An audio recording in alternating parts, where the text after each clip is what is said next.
오늘 하나님께서 우리에게 주신 말씀은 갈라디아서 2장 9절과 10절의 말씀입니다. 갈라디아서 2장 9절과 10절의 말씀을 함께 읽도록 하겠습니다. 시작.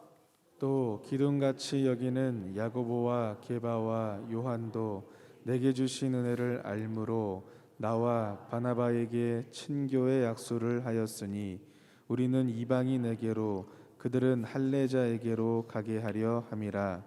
다만 우리에게 가난한 자들을 기억하도록 부탁하였으니 이것은 나도 본래부터 힘써 행하여 왔노라.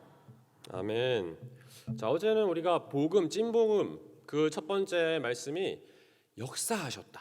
실제로 역사하신 복음이다라는 것을 우리가 나누었고, 오늘은 부탁하셨다라는 제목으로 말씀을 나누기를 원합니다.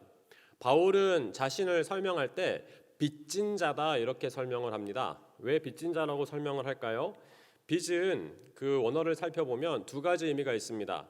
내가 갚아야 할 것이 있는데 갚지 않은 것을 빚을 졌다라고 하고요. 일반적인 의미에서 또 하나는 누군가가 전달하기로 맡겨주셨는데 이것을 전해주지 못했을 때 빚을 졌다라고 얘기합니다. 바울은 그가 예수 그리스도의 복음을 만난 다음에 나에게 허락해 주신 그 하나님의 은혜, 내게 주신 복음을 전달해야 하는 그 사명이 있음을 깨닫게 되었고 일생을 빚진 자로 살아갔던 것을 알게 됩니다. 복음을 진짜 만나게 되면, 찐 복음을 만나게 되면 우리 모두는 빚진 자가 됩니다. 그래서 오늘 이 말씀의 핵심이 부탁하셨다라는 것인데요.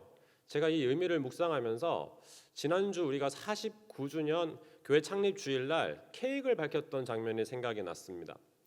여러분, 케이크 잘 준비되어 있는데 불을 탁 켜야지 어때요? 생일 축하합니다 할 수 있잖아요. 불을 탁 켜야 되잖아요. 부탁하신다는 게 불을 탁 켜는 것이구나. 우리의 마음 가운데 복음의 불이 탁 지펴져야 하나님께서 예비해 놓으신 이 복음을 전달할 수가 있구나. 코로나19 상황 가운데 우리가 기도하고 오늘 또 하나님 앞에 나와서 간절히 구하는 것이 하나님, 복음으로 나의 마음의 어둠을 밝혀주시고 내 영혼에 불이 붙게 하여 주옵소서. 불이 탁 붙을 때 부탁하신 복음을 전할 수가 있구나. 코로나19 상황 가운데 우리가 지금 기도하는 것이 어떻게 복음을 전하느냐. 지금 이제 사도행전을 묵상해 가면서 분명히 이것이 우리의 가장 중요한 질문이 될 것입니다. 어떻게 복음을 전하고 어떻게 다시 전도의 불꽃이 필 수 있을까? 어떻게 선교의 문이 열릴 수 있을까? 민족 복음화 세계 선교의 사명을 감당해야 하는데 어떻게 그것을 감당할까? 오늘 이 찐복음 두 번째 시간 그것에 대해서 우리가 붙잡고 기도하면 좋겠습니다. 찰스 스펄전이라는 매우 유명한 복음을 전했던 주의 종이 있었지 않습니까? 그 스펄전에게 이렇게 질문했다고 합니다. 한 학생이 질문을 하는데요. 스펄전 선생님, 예수님에 관한 소식을 한 번도 들어보지 못한 사람도 구원받을 수 있습니까? 난처한 질문이죠. 여기에 대해서 스펄전이 이렇게 대답했다고 합니다. 난처한 질문이군요. 그러나 그보다는 복음을 알고 있으면서도 잃어버린 자들에게 그것을 전하려는 노력을 기울이지 않는 사람들이 과연 구원을 받을 수 있느냐가 훨씬 더 난처한 질문일 것 같습니다. 제가 오늘 새벽에 이것을 보면서 굉장히 좀 충격이 되었습니다. 예수님을 받아들이지 못하고 아직 들어보지 못한 사람들이 구원받을 수 있느냐, 이 질문은 차치하고서라도요, 진짜 복음을 들은 사람이 복음을 전하지 않았다 했을 때 그 책임은 어떻게 클까? 얼마나 클까? 이런 생각을 해보는 것이죠. 부탁하셨다는 걸 깨닫게 될 때 우리는 이 복음에 대해서 새로운 눈이 열려집니다. 나만 변화시키고 나만 잘 살게 하고 나만 은혜 받고 나만 이 자리에 있게 하는 복음이냐? 이 복음이 정말 생명을 살리는 복음이냐? 찐 복음은 무엇인가? 이걸 생각해 보아야 하는 것이죠. 자, 오늘 본문 말씀을 한번 살펴보겠습니다. 9절에 보면 또 기둥같이 여기는 야고보와 게바와 요한도 내게 주신 은혜를 알므로 나와 바나바에게 친교의 악수를 하였으니. 여러분, 이 본문의 말씀 가운데 몇 가지 동사들이 사용되고 있습니다. 첫 번째는 기둥같이 여기는 야고보와 게바와 요한도 이렇게 되어 있습니다. 복음 가운데 복음을 나누는, 복음을 전하는 사명을 감당하는 사람들이 서로를 바라보는 모습이 있어요. 기둥같이 여긴다. 성전을 바치고 있는, 복음을 바치고 있는 기둥 같다. 우리 가정에 예수 그리스도를 믿고 하나님의 자녀로 예배하는 우리의 가족들은 기둥 같은 분들이에요. 우리의 친척 가운데, 우리와 가까이 지내고 있는 이웃 가운데, 우리의 셀 식구들, 우리 교회 성도들, 기둥 같은 분들입니다.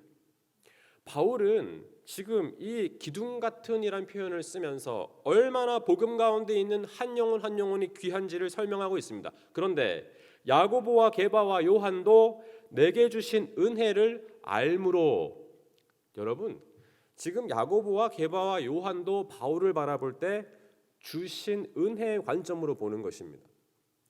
이 모습을 한번 보면 참 놀랍습니다. 사람을 대할 때 어떤 마음으로 보아야 하는가? 기둥 같은 사람들로, 그리고 주신 은혜를 받은 사람으로 바라보는 것이죠.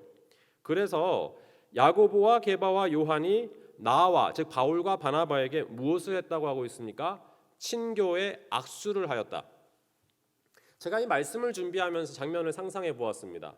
야고보와 게바와 요한이 누굽니까? 야고보는 예수님의 형제, 그리고 게바는 예수님의 수제자, 그죠? 그리고 요한은 이 복음을 기록한 가장 사랑받는 제자입니다.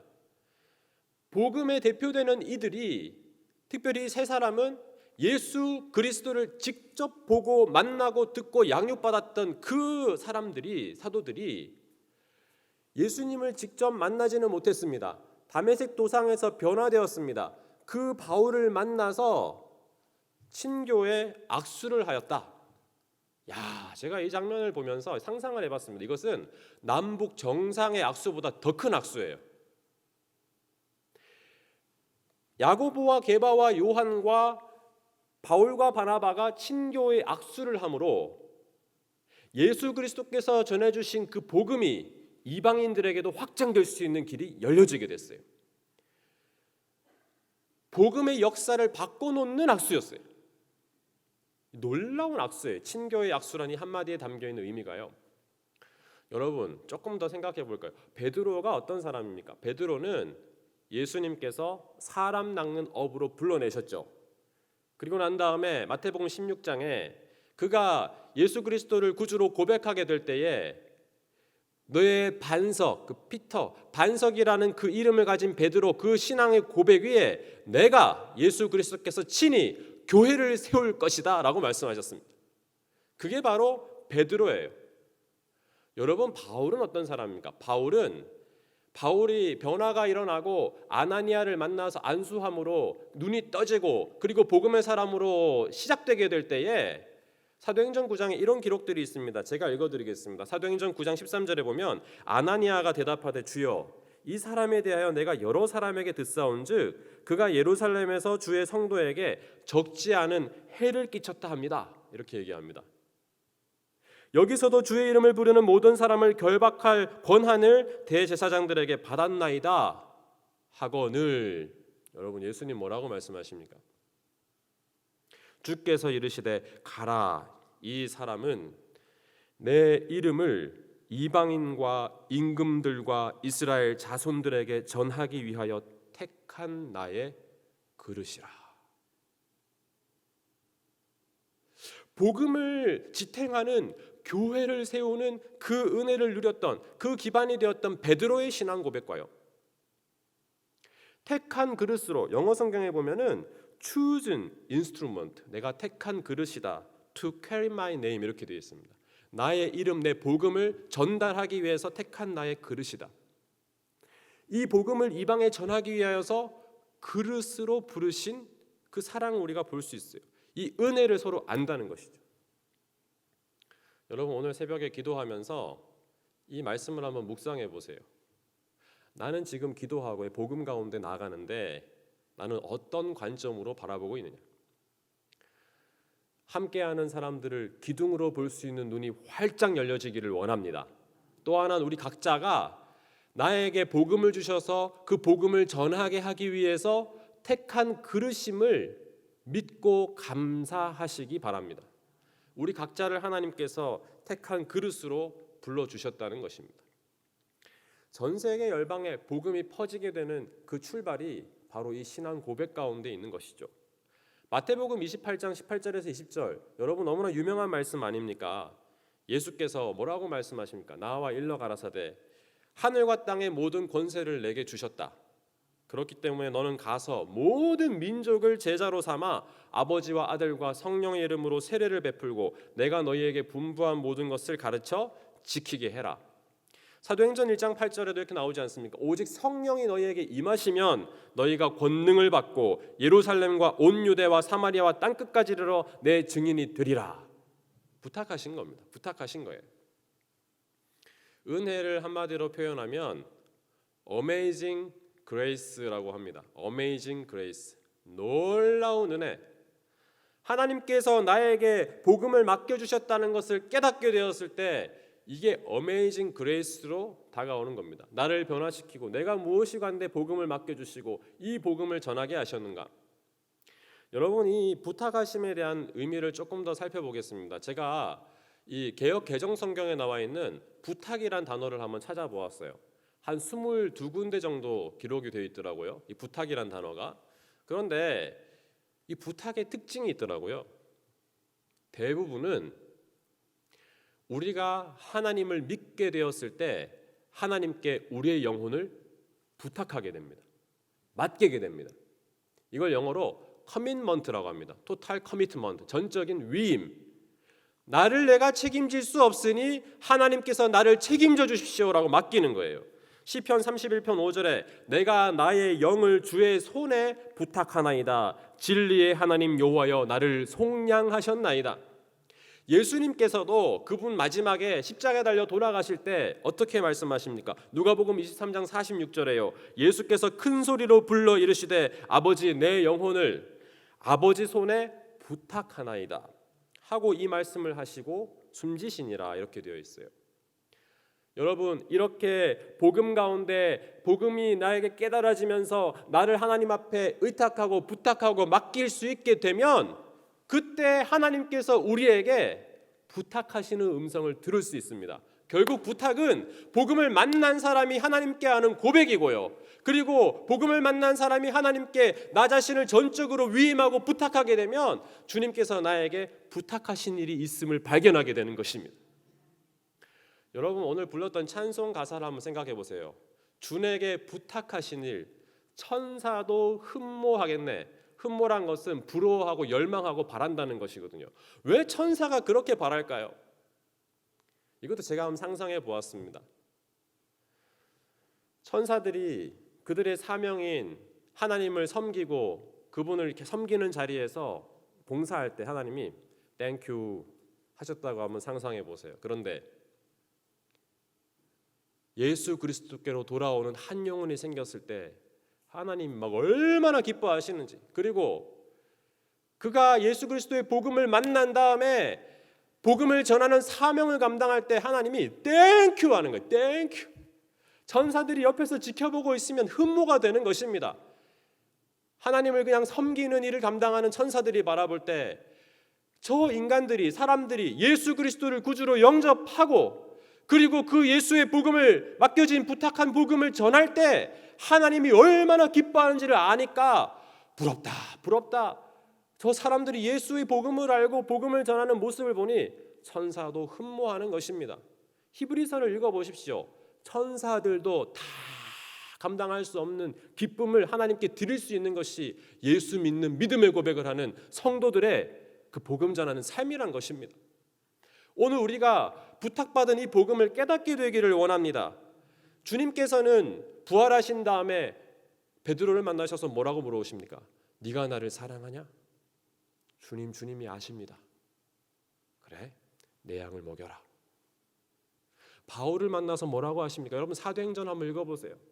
사도행전에는요, 바울이 고난받고 매맞고 아파 신음신음 잠 못 이루면서 아파할 때 주님이 꼭 말씀하세요. 바울아, 너 안 죽는다. 너 로마도 보아야 한다. 이렇게 말씀하시고, 배가 광풍을 만나 다 부서지게 되어서 배에 타고 있던 유라굴로를 만나서 276명의 선원들이 다 죽게 되었을 때 모두 난리가 났을 때 바울은 그 밑에서 묵상하는 가운데 하나님의 음성을 듣습니다. 사도행전 27장에 보면요, 어젯밤 주님께서 나에게 나타나셔서 말씀하시되 네가 이 복음을 전해야 한다 하셨으니 여러분 안심하십시오. 죽지 않습니다. 네가 로마도 보아야 하리라. 네가 복음 전해야 하리라. 이것을 다시 풀면요, 내가 부탁한다. 이 복음 전해달라고 부탁하시는 주의 음성을 듣게 되는 것입니다. 여러분, 말씀을 조금만 더 들어가서 한번 살펴보겠습니다.